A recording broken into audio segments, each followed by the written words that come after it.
ইতিহাসকে বারবার করে অভিশপ্ত করা সেই ফোর্ট, এক কলঙ্কিত ফোর্ট, বিদের ফোর্ট।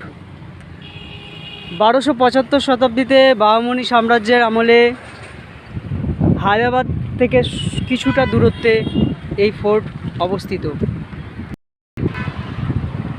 এখানে বিশেষত্ব হচ্ছে এই ফোর্টটি একটি সম্পূর্ণ কবরস্থান হিসেবে পরিচিত। আর এই ফোর্ট এক ভয়াবহ ইতিহাস রেখে চলে আমাদের ভারতের ইতিহাসে, কারণ এই ফোর্ট এটি কলঙ্কিত অভিশপ্ত ফোর্ট। তো কলঙ্কিত অভিশপ্ত বলছি কেন, তা আপনারা সম্পূর্ণ ভিডিওটা না পোস্ট করে দেখতে থাকুন, তাহলে আপনারা বুঝতে পারবেন যে ফোর্টটি কলঙ্কিত কেন। বিদেরের এই ফোর্টটি ইতিহাসে বহু সাইন রেখে যায়, বহু ইতিহাস আক্ষরিক অর্থে বহু ইতিহাস রয়েছে এই বিদেরের ফোর্টের উপরে। এটি এই ফোর্টটা এমনই এক টেকনোলজির দ্বারা তৈরি হয়েছিল সেই সময় 1200 শতাব্দীতে, যা আজও পৃথিবীর ইতিহাসে একটা আলাদা ঐতিহ্য বহন করে। এই যে ফোর্টটা দেখতে পাচ্ছেন, এই ফোর্টের এই যে নিচে মাটির নিচ দিয়ে জলস্থর তৈরি করা হয়েছিল। জলস্থর বলতে যে জলের ট্যাঙ্কি, সেই জল এইখানকার যে পুরো শহর, সেই শহরে পৌঁছে যেত পানীয় জলের সরবরাহ এই ফোর্টের নিচ দিয়ে তার গতি বহমান হতো, এবং এই ফোর্টের নিচেই পানীয় জলের ট্যাঙ্কি করা হয়েছিল। বিভিন্ন যে নালাগুলো করা হয়েছে, এখান থেকে জল সরবরাহ করা হতো সেই সময়। আর কিসের জন্য বিখ্যাত ছিল এই ফোর্টটি? তার অভিনব টেকনোলজি, যার অভিনব সিগনিফিকেন্ট আপনারা এখানে দেখতে পাচ্ছেন, যে এক অনন্য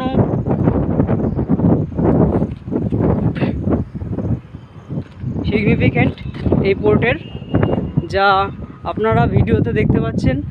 এবং আমি আপনাদেরকে ধীরে ধীরে সমস্ত কিছুটাই, এই যে জায়গাটা দেখছেন, এটি একটি ট্যাঙ্ক হিসেবে ব্যবহৃত হতো, জলের ট্যাঙ্ক। তো এইভাবে এই পোর্ট থেকে সারা প্রদেশে স্বচ্ছ এবং পরিষ্কার জল সরবরাহ হয়ে থাকতো। এখানকার যে আর্মি বেস ছিল, সেটা একটা বিশেষ বার্তা বহন করে। আর এই ফোর্টের যে টম্বগুলো বা এই ফোর্টটা যে নির্মাণ হয়েছে, এই ফোর্টটা কিন্তু পুরোটাই পার্সিয়ান এবং আরবিয়ান কালচারের উপর ডিপেন্ড করে এই ফোর্টটি নির্মাণ করা হয়েছিল। পারস্যের স্কাল্পচার এবং আরবিয়ান স্কাল্পচার, এই দুইয়ের সংমিশ্রণে এই ফোর্ট কিন্তু নির্মাণ হয়েছিল। তো আজ এই ফোর্ট বর্তমানে ভগ্নাবশেষ অবস্থায় পড়ে রয়েছে কর্ণাটকের বিদের নামক জেলা। সেই জেলাতে এই ফোর্ট আপনারা বিদের স্টেশন থেকে নেমে আপনারা মিনিট 20 হাঁটা পথ, বা টোটোতে বা কোনো অটোতে উঠে আপনি বলবেন যে বিদের ফোর্ট যাব। রোডের সাইডে বিদের ফোর্ট অবস্থিত, মেন রোডের সাথে। আর প্রাকৃতিক সিগনিফিকেন্ট, প্রাকৃতিক পরিবেশ এক বিশাল ব্যাপার এখানে। এত সুন্দর একটা নির্মল সুন্দর প্রাকৃতিক পরিবেশ এই ফোর্টের।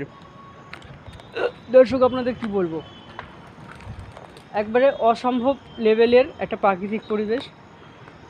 আর এই যে দেখতে পাচ্ছেন দর্শক, এই হচ্ছে জলাধারের কূপগুলো। এইখান থেকে বিভিন্ন রকম প্রসেসিংয়ের মাধ্যমে জল সঞ্চয় করে মাটির গভীরে প্রেরণ করা হতো, এবং সেই জল ফিল্টার হয়ে যত গভীরে প্রেরণ করা হতো, এবং ধাপে ধাপে এই জলগুলো যখন শহরের বিভিন্ন অংশে উপরের ধাপ থেকে নিচের ধাপে নামত, তখন জলগুলো ফিল্টার হয়ে যেত। তো আপনারা দেখতে পাচ্ছেন দর্শক, এ হচ্ছে বিদের ফোর্ট। এটা হচ্ছে একটা বিদের ফোর্টের প্রথম ফেজ 1। তো ফেজ 2টা হচ্ছে আপনাদের ঠিক এই পাশে অবস্থিত রয়েছে, এবং ফেজ 2 এর পর রয়েছে গুরু গোবিন্দ সিংজির গুরুদ্বারা। গুরু গোবিন্দ সিংজি একটি গুরুদ্বারা এই ফেজ 2 এর পিছন দিকে রয়েছে। কিন্তু জায়গাটির প্রাকৃতিক যে সিগনিফিকেন্ট, সেটাই কিন্তু একটু অসাধারণ ব্যাপার। তো তাই আপনাদের সামনে দর্শক তুলে ধরলাম যে এই যে বিদের ফোর্ট, এর যে ঐতিহাসিক সিগনিফিকেন্টটা, সেটা একটা আলাদা। আলাদাই আলাদাই রোমাঞ্চিকত ব্যাপার, এবং এটি একটি ভুতুড়ে ফোর্ট নামক খ্যাতি। তো সন্ধ্যের আগে এই ফোর্টের, অবশ্যই ফোর্টটা জনবহুল জায়গায় অবস্থিত হলেও কিন্তু সন্ধ্যের আগে কিন্তু কাউকেই ফোর্টে এখানে অবস্থান করতে দেওয়া হয় না, কেননা এটি একটি ভুতুড়ে ফোর্ট নামে পরিচিত। এইখানে আপনি দেখতে পারবেন যে বহু টম্ব, মানে হচ্ছে সমাধিস্থ করা রয়েছে এই ফোর্টে। বিভিন্ন জায়গায় বহু সমাধি করা রয়েছে। এই সমাধিগুলো হচ্ছে সেই সময়কার আমলাদের, আমলা বলতে সেই সময়কার যারা মহাজন পদের অংশ ছিলেন বা রাজার স্নেহধন্য ব্যক্তি ছিলেন, তাদের হচ্ছে তাদের মৃত্যুকালে এই তাদের যে দেহাবশেষ এইখানেই কবর দাফন দেওয়া হতো। তা এই জন্যই কিছু কিছু ওইদিকেও দেখতে পাচ্ছেন যে দূরে আরও যেগুলো বড় বড় কবর, সেইগুলো কিন্তু মানে রাজার বেশি স্বনামধন্য ব্যক্তি, মানে খুব ক্লোজেড ব্যক্তি বা মন্ত্রী, এই রকম ব্যক্তিদের সেখানে কবর দেওয়া হয়েছে। আর ছোট ছোট সমাধিগুলো মানে তাদের ছোট ছোট আমলা বা রাজার স্নেহধন্য যারা ছিলেন তাদের কবর দেওয়া হয়েছে। তো রাজার সাম্রাজ্যে এই ফোর্টটি সেই সময়কার একটা বিশাল সিগনিফিকেন্ট রাখতো, কেননা মহারাজা যিনি ছিলেন তিনি কিন্তু এখানে অবস্থান করতেন, এটি তার রাজধানী ছিল সেই সময়কার। আর এই যে এই বিদের যে রাজ্যটা, এটা কিন্তু হায়দ্রাবাদের নিজামের হায়দ্রাবাদ যে রাজা নিজাম, তার অধীনস্থ ছিল এই রাজ্যটা, এই জেলাটা তার অধীনস্থ ছিল সেই সময়কার বিদেরটা। তো বিদের নিয়ে কিন্তু ইতিহাসে বহু কিছু লেখা আছে, বহু ইতিহাসবিদ বহু কিছু বিদের সম্পর্কে লিখেছে। বিদেরের ফোর্ট, বিদেরের যে রাজ ব্যবস্থা, বিদেরের সৈন্য ব্যবস্থা, মানে সমস্ত কিছু নিয়ে এখানকার যে টেকনোলজি, মানে বিভিন্ন ধরনের সুন্দর টেকনোলজি ইউজ করা হয়েছিল সেই সময়, সেইগুলো নিয়ে বিভিন্ন মতামত আছে বিভিন্ন ঐতিহাসিকের মতে। তবে আপনারা এতদিন বইয়ে পড়েছেন, তা আমি এক বাঙালি ছেলে হয়ে আপনাদেরকে সেই বিদের থেকে সম্পূর্ণ একবারে টেলিকাস্ট করে দেখাচ্ছি, মানে গ্রাউন্ড রিপোর্ট করে আপনাদের দেখাচ্ছি যে এই হচ্ছে সেই বিদের।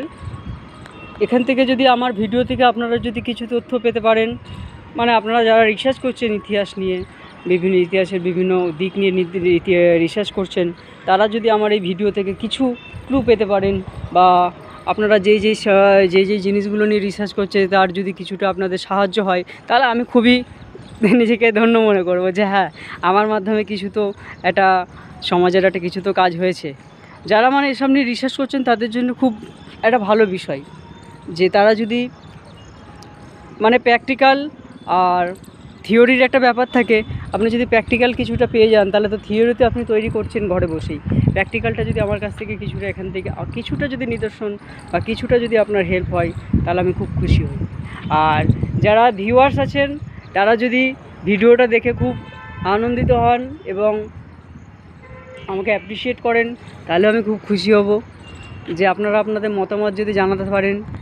কিন্তু এই ফোর্টের যে বিভিন্ন অংশ, কিছু কিছু মেন অংশ আছে, সেইগুলোতে অবশ্য তালাবন্দি রয়েছে। তালাবন্দি থাকার কারণে তার যে মেন আর্কিটেকচারাল যে ডিজাইনগুলো, সেগুলো কিন্তু মানে দেখানো খুব অসম্ভব হয়ে পড়বে, কেননা সেই সব জায়গাগুলোতে তালাবন্দি অবস্থায়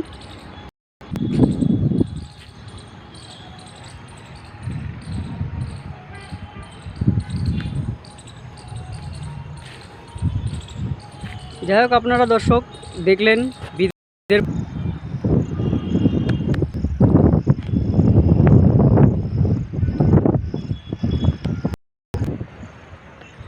দর্শক দেখতে পাচ্ছেন আপনারা এই যে বিদের ফোর্ট, তার ঐতিহাসিক দিকগুলো, খুব সুন্দর মনোরম পরিবেশ। কিন্তু দর্শক আপনারা এখানে আসলে কিন্তু মনোমুগ্ধ হয়ে যাবেন, কারণ এর সিগনিফিকেন্ট এবং এর সুন্দর মনোরম প্রাকৃতিক পরিবেশের জন্য দর্শক।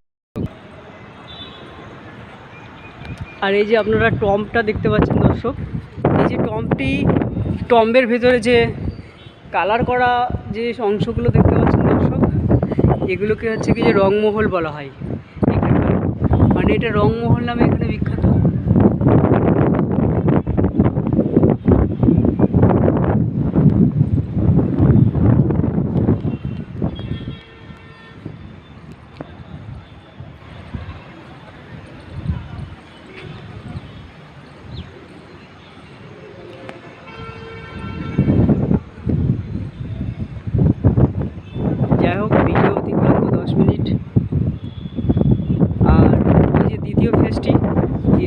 আপনারা দূর থেকে দেখতে পাচ্ছেন, এটি হচ্ছে ফোর্টের দ্বিতীয় ফেস।